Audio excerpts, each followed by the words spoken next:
Hello friends, please like and subscribe my channel easy learning.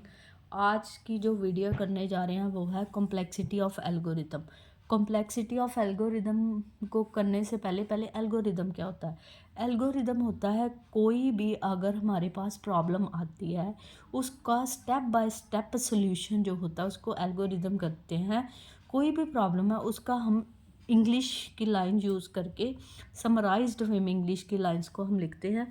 तो उसका क्या बना लेते हैं स्टेप बाय स्टेप सॉल्यूशन कि कौन सा स्टेप पहले आएगा, कौन सा स्टेप दूसरा आएगा, कौन सा स्टेप तीसरा आएगा, कौन कौन से उसमें लूप्स आ रही हैं, वो सारा कुछ हम एल्गोरिदम में डिफ़ाइन कर देते हैं। आप एल्गोरिदम के लिए मेरी वीडियोस रेफ़र कर सकते हो। सो अब शॉर्ट में ही बता रही हूँ algorithm step by step solution for any problem hierarchical order में हम अपनी प्रॉब्लम का सॉल्यूशन बताएंगे। ठीक है। सो एल्गोरिदम की कॉम्प्लेक्सिटी मतलब कितना कॉम्प्लेक्स है उसको मेजर करने के लिए हम दो टर्म्स यूज़ करते हैं, टाइम एंड स्पेस।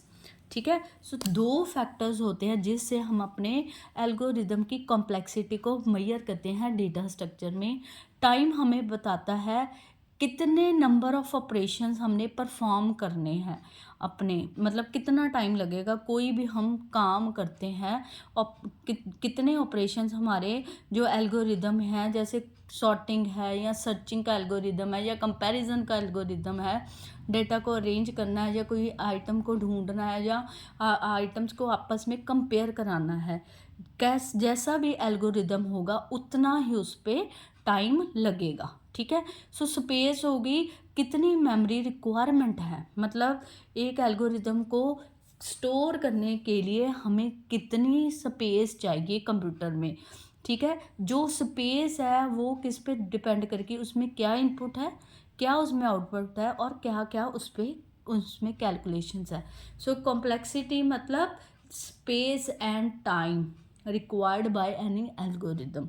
ठीक है। सो हम कॉम्प्लेक्सिटी को एफ एन नंबर से डिनोट करते हैं। Function of N, N is the size of algorithm use to measure the time.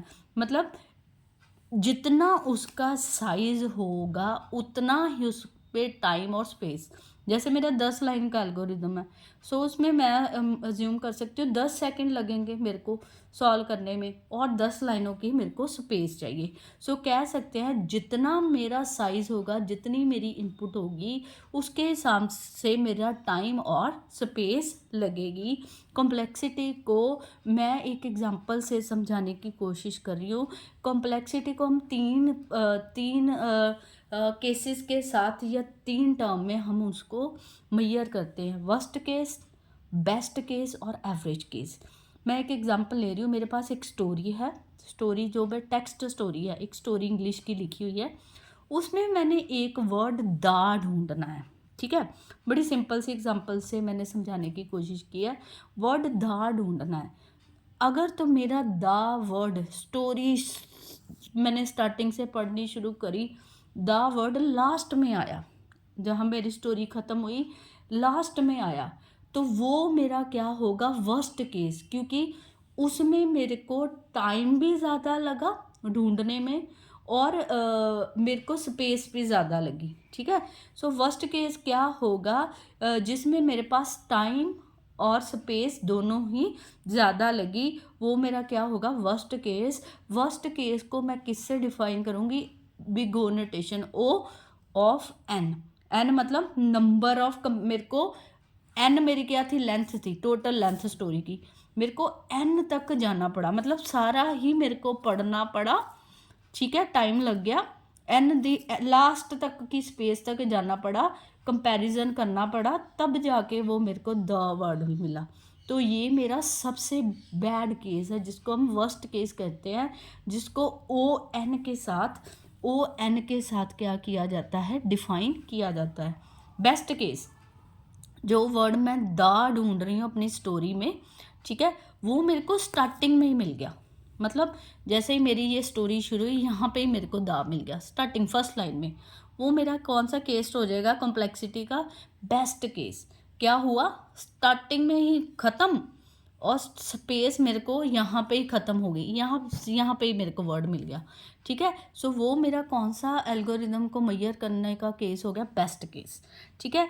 Average case, average का मतलब जो मैं वर्ड ढूंढ रही थी इन बिटवीन, मतलब 50% पे जाके वो मिल गया, इतना, ये मेरा फुल पेज है, यहाँ पे ही मेरे को दा मिल गया, तो इसका मतलब हाफ ऊपर हाफ नीचे। सो वो मेरा कौन सा हो जाता है, एवरेज केस, जिसमें मेरा 50% मेरे को कंपैरिजन करने पड़े, 50% कंपैरिजन का मेरे को 50% टाइम लगा, इसलिए एवरेज केस को भी हम ON से ही डिफाइन करेंगे। कई बार हो सकता है कि मेरे को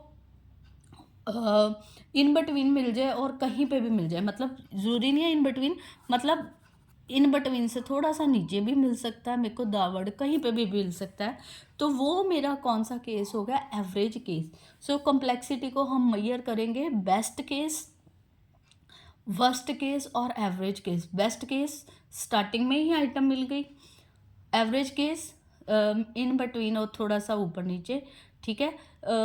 वर्स्ट केस हो गया वर्ड मेरे को लास्ट में ही मिला, या तो है ही नहीं, या तो मेरे को वर्ड लास्ट में मिला, वो मेरा कौन सा केस हो जाएगा, वर्स्ट केस। ये बहुत इंपॉर्टेंट टॉपिक है डेटा स्ट्रक्चर में, किसी भी एल्गोरिदम की कॉम्प्लेक्सिटी को मेजर करने के लिए। सो जहाँ जहाँ कोई भी एल्गोरिदम हम आगे करेंगे, कोई भी सर्च करेंगे, सॉर्टिंग करेंगे, कंपैरिजन करेंगे, तब हम कॉम्प्लेक्सिटी को in terms of worst case, best case और एवरेज केस डिफाइन करेंगे। सो इसकी अंडरस्टैंडिंग होना बहुत ज़रूरी है। कॉम्प्लेक्सिटी को हम स्पेस और टाइम के रूप में मेजर कर रहे हैं। I hope you like the video. Please like and subscribe my channel easy learning 9965 @easy learning, sorry, @easy learning 9655. Please do subscribe the channel. Please press the bell icon button. Thank you very much.